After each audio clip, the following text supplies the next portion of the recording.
On May 15th, 2024, SBDWolf became the first ever person in real time to complete a credits warp in the very first Castlevania game. By warping to the credits from stage 10 instead of traditionally going all the way to stage 18, it allowed him to shave multiple minutes over the previous world record. This is absolutely mind-blowing considering that this record was already highly competitive and optimized, with it only being in the 10-minute range for a couple of years up to this point.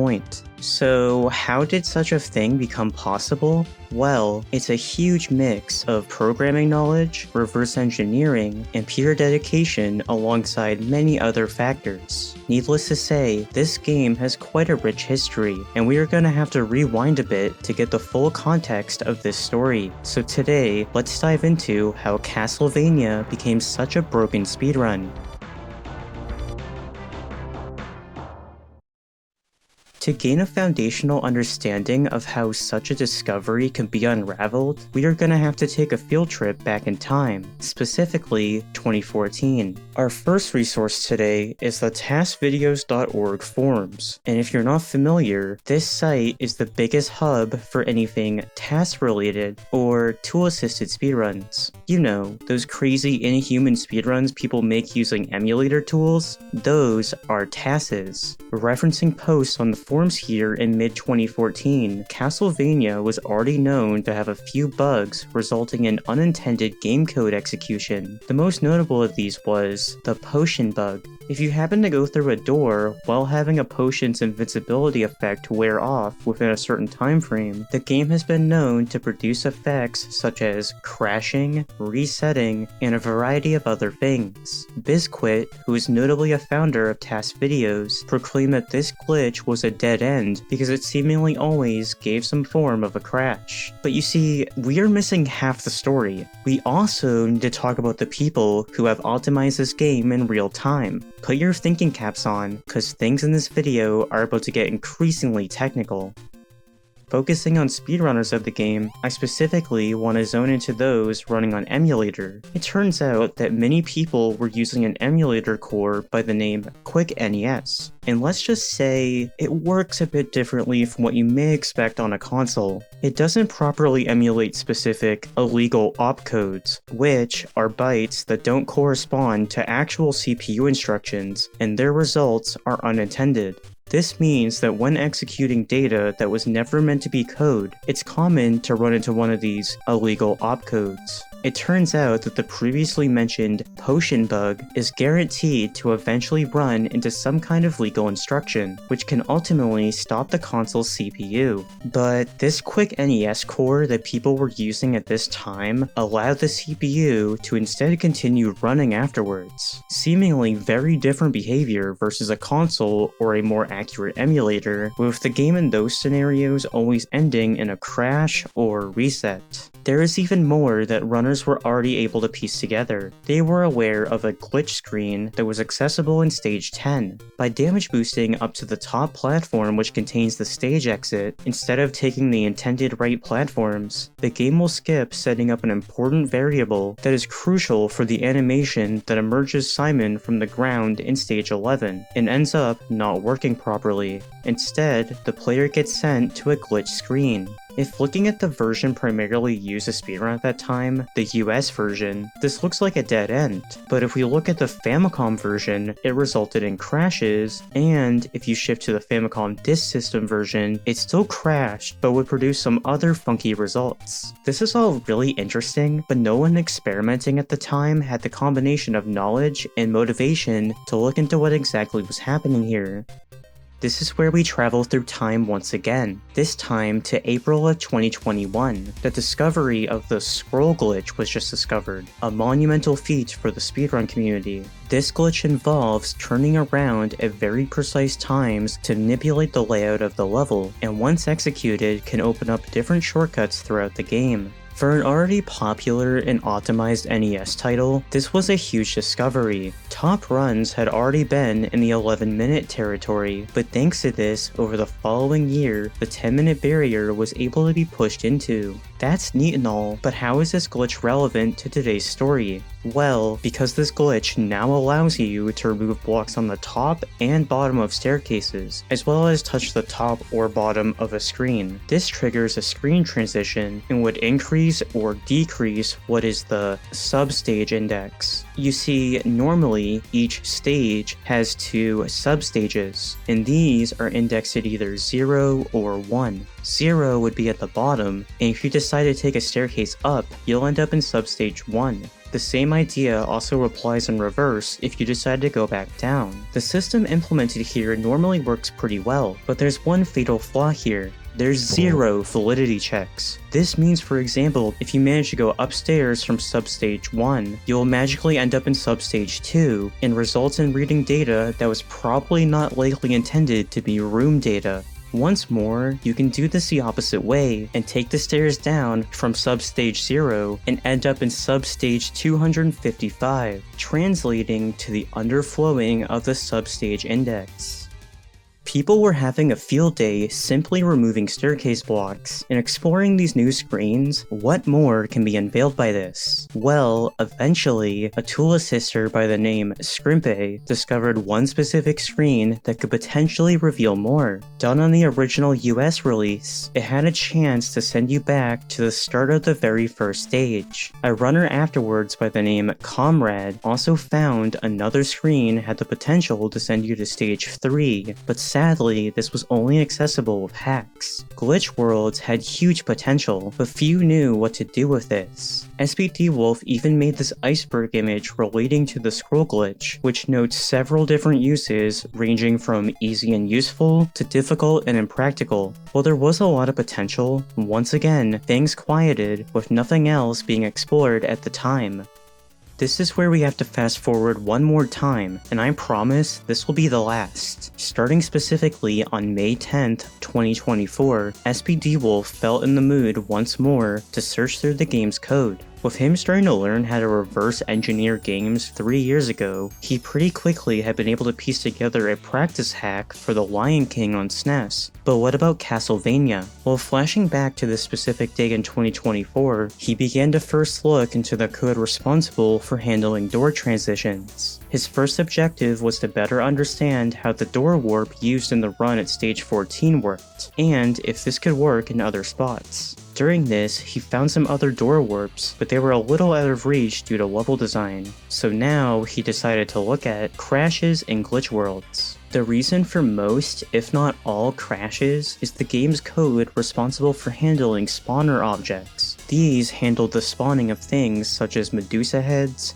bats, and much more. So what does this lead to? Once again, this code lacks any kind of error checking. All it does is try and look at IDs of spawners that are in memory and then execute the corresponding code via an established pointer. But invalid IDs really don't have an appointed pointer, which means the game just takes a pointer from another part of the game's ROM that really shouldn't be a pointer at all, and can result in the running of data that is not supposed to be game code. I hope you're still with me while combing through all this technical talk, because do you know what this means? Potentially being able to execute RAM in the game. This is the sweet stuff that is needed for ACE, or arbitrary code execution. You know, ACE, that crazy stuff that has allowed many other retro games to become completely broken? Yeah, that ACE. To search further, SBDWolf loaded up an emulator with a debugger tool that allows you to set up a breakpoint whenever the NES tries and executes code within a certain memory range. For this research, it meant setting the memory range to whatever code is within RAM, which if possible would trigger this breakpoint. Exploring as much as he could, he went through every version of Castlevania and every accessible screen via scroll glitch, in hopes of triggering this breakpoint. He sadly was unsuccessful on the US, PAL, and Famicom versions, but he was successful on the Famicom Disk System version. He was able to find this in the stage 11 glitch screen discovered way earlier. An invalid spawner ID within this screen allowed a jump to RAM in different locations depending on what values some other RAM address contained. While this was still very finicky, this proved something further was possible. Prodding even further, here is what ultimately would become known at some point or another. Save data does not only hold data for the name given to it, but also the number of times the game was beat, the stage number to resume playthrough from, and the amount of game overs. The last of these, the game over count, had no cap, with code being able to be freely written with it. He eventually was able to piece together some type of payload involving this game over count. He used two instructions, one in order to prepare memory elsewhere, and another to jump to the area of memory right before controller inputs are stored, and to make the CPU run the inputs as code. After doing this, up plus down plus B had to be held on controller 1, and left plus start plus B on controller 2. And boom, putting all of this together would execute an instruction that jumps to the routine that starts the credits sequence, resulting in a roughly 2-hour tool-assisted speedrun featuring a credits warp. And you may ask, 2 hours? Well, yeah, most of this consisted of game overing, which takes a lot of time. On top of this, controller 1 required holding up and down at the same time, which is yet another unrealistic thing for a human to replicate if they are playing the game in an intended manner with intended controllers.